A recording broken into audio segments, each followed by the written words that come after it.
Hi, I'm Andrew Armstrong and welcome to the back office teardown lab. Today we're going to be looking at my Amstrad CPC 464 that I recently purchased on the Bay of Ease, and the problem is I don't know if it's working or not, so I'm going to lay it down nicely on its bed of comfort.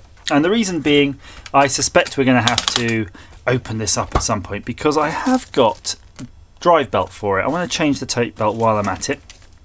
So I've got my SCART lead here. It's not connected to a SCART telly, but I'm just hooking it up because it's got all the power through and all of that set up. And I've got this attached to my bench power supply. So have a quick look. There's no greenery or anything like that in the power DC connector. It all looks pretty healthy. So I'm going to pop that there. And I don't know what's supposed to happen. So actually my bench power supply turned out to be on. Oh! I thought I heard a tick then.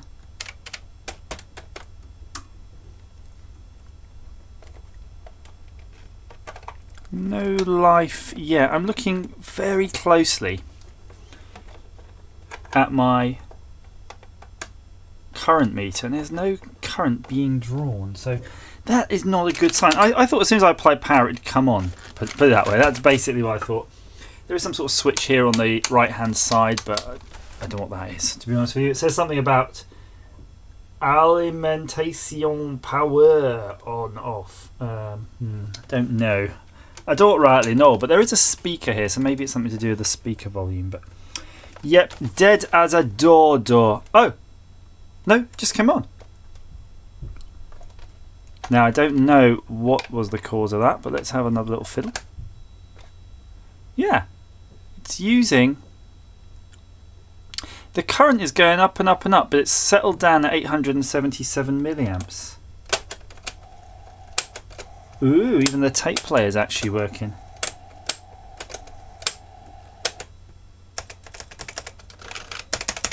So without a monitor I can't really see what's going on.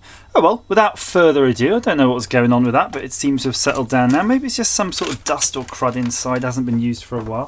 Just needed that little nudge, but let's change the drive belt anyway because we're here.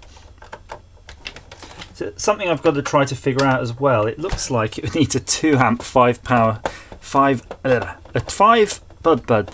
volt 2 amps power supply, and that's something that's not totally typical here in the back office. I tend to have sort of 6 volts 500 milliamps. I mean, I might just do it, but judging from how this looks, I don't think it will, because it was sucking up the current where it could.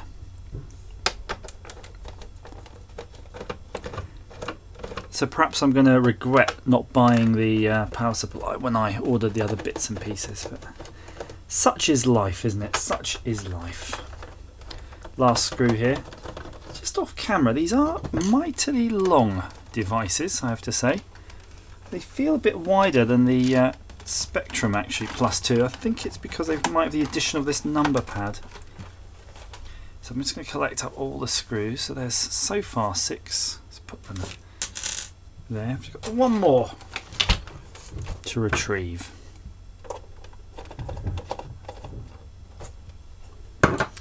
So this is a machine I've been wanting to get my hands on for a long time. So now that I have, I'm rather pleased. And it does seem to be kind of constructed in a similar way to the Spectrum. So I'm not going to show you anything till I flip it over. I'm just going to disconnect the keyboard.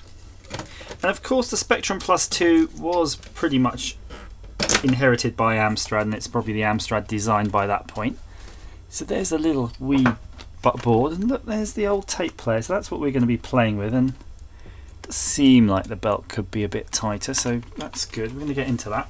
But before we do, we're going to have a look at that main board, because that main board is filthy. It's absolutely full of dust, so I'm just going to put this aside, just have a little look down underneath. Yeah, there's all sorts of weevils under there actually. I think we're gonna take this board out. We'll have a little zoom in while I'm playing with it. So Amstrad MC0044B, so perhaps that's a revision B board. And it is pretty cruddy, so the fact they didn't come on right away could be down to that. Bit of hot glue there on the crystal. Now, hot glue. I've never seen hot glue inside something. Honestly, I've seen, you know, you get something from Far East, I've seen hot glue, but I've not seen hot glue in a computer. So I don't know if that's a... I wouldn't think it's a recent thing though, because if you were in here, you'd have probably cleaned it all up. Interesting little heatsink there too. Amstrad did know how to make hardware at a cost, to be fair to them. Look at that. It's actually not bad at all. Just going to dust this off to the side.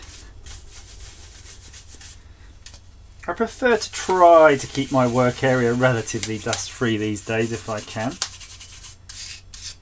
There's the worst of it anyway.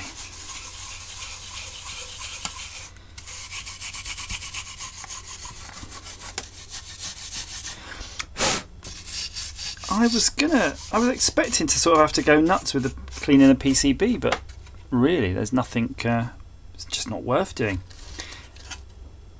There is this little doodad here that's stuck on with the heatsink compound, but that compound's looking good too. I wonder what these are, a couple of resistors probably, just float in there with a bit of thermally protecty type stuff. So let's look at the chips though while we're here. Amstrad AY38912, and then there's this UM6845R, and then the Toshiba TMP8255AP, and then there's your Zilog. That's your processor there, the Z80, and look, it's just straight out to the edge connector. Boom! Off you go. And a couple of Motorola chips, and then this Amstrad one. Look at that. I mean, it's probably a good time to clean the edge connectors if you were gonna... Okay. While we're here, let's do that. That looks quite fun actually. Though, look at this connectors. These edge connectors actually do have rows of sort of pins on them. I wonder why they did that then. It's almost as if you could solder something onto this. So maybe there was some sort of upgrades.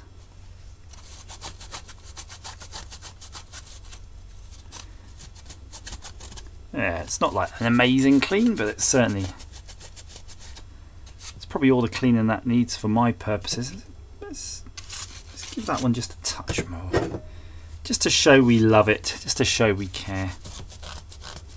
Looks like there's only one joystick connector, interestingly enough. So they cheaped out on that, but to be fair, a lot of these computers, I mean, maybe other than the Commodore 64, you used to use keyboard for everything. Well, I certainly did. Again, just blowing the dust out of that off camera.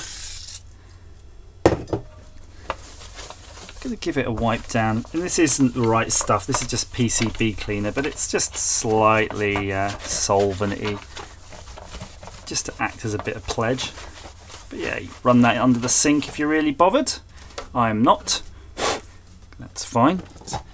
Next part then, the part that we really want to work on. Let's lose these screws, literally, is the tape player. Again, dust it down a bit.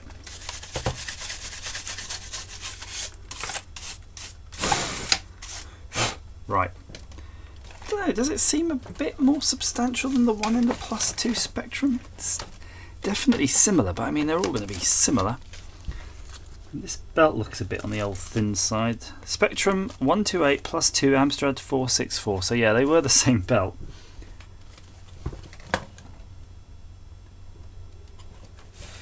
So the only thing that looks a bit tricky is we have to get the belt around this big guy. And it seems, looking at it, that that's going to require the removal of a component. That's okay. If we remove this screw, I think we'll have a little zoom in so you can have a look. I think we're going to be able to get in there.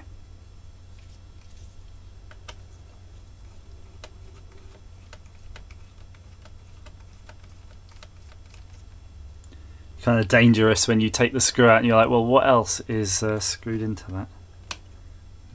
Okay, so I'm going to unwrap the belt from that. Yeah, it's feeling a bit limp and lifeless. So if we lift this up, is there any way that it'll slide in? Let's try that.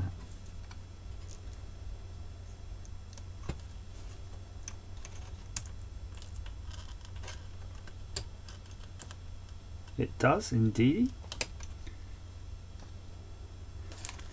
So we're going to do a little comparison of the two belts. So the new belt is not only a bit smaller, it does seem a bit smaller in girth too, but it is going to be a bit tighter, as long as it works. You don't want to put a belt in that's too tight though. I've seen these belt packs you can get on eBay, and I think they're a great idea, but if you do get them, try not to go a bit, don't go nuts basically with the smaller belt sizes. Oh, look at that, that just went straight through. Straight through, that's what we want. I'm going to pop that screw back in right away just in case it hooks onto something important. Because the danger is you're going to use a belt that's not right. It's not tightening massively. I'm going to leave it at that. I think that's fine. Because if you use a super tight belt, you can kind of be straining all these mechanisms, and well, you might even be distorting the sort of sound that the tape player is making as well. But I'll be more worried mechanically about messing up the arrangements of those pulleys, because you remember those bearings have been sat there for sort of 20 years or 30 years or however long. They probably won't appreciate it. Okay, so I've got that around those two. Come on. There we go. I'm just going to run it through. I'm not totally convinced this belt isn't twisted in an interesting way. So just have a quick look. I don't think it's got a twist in it. You don't want a twist in it, basically. Look at this. It's quite nice. There's some little felt pads here that just sort of rub up against the belt to keep that clean, and they're looking really clean. So this is good. This is a good sign. Hopefully a well-behaved unit. So I'm going to pop the old belt back in here, though. You never know. It doesn't have any discernible kinks in it or anything like that. It's looking pretty good. I mean, okay, tell a lie. Do you see there? There's just a tiny bit. So we probably could have just got away with keeping that. But we can certainly keep it in the bag. You've got a spare for another time. And you saw how much room was in this case. You could even just leave this bag in the case if you want. Then you know you've got a spare in there. As long as it's not touching anything important. Let's pop the main board back in now.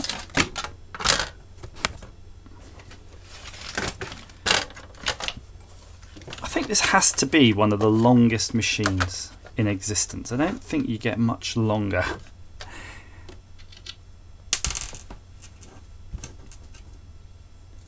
Looking at it, it does look certainly pretty well made PCB.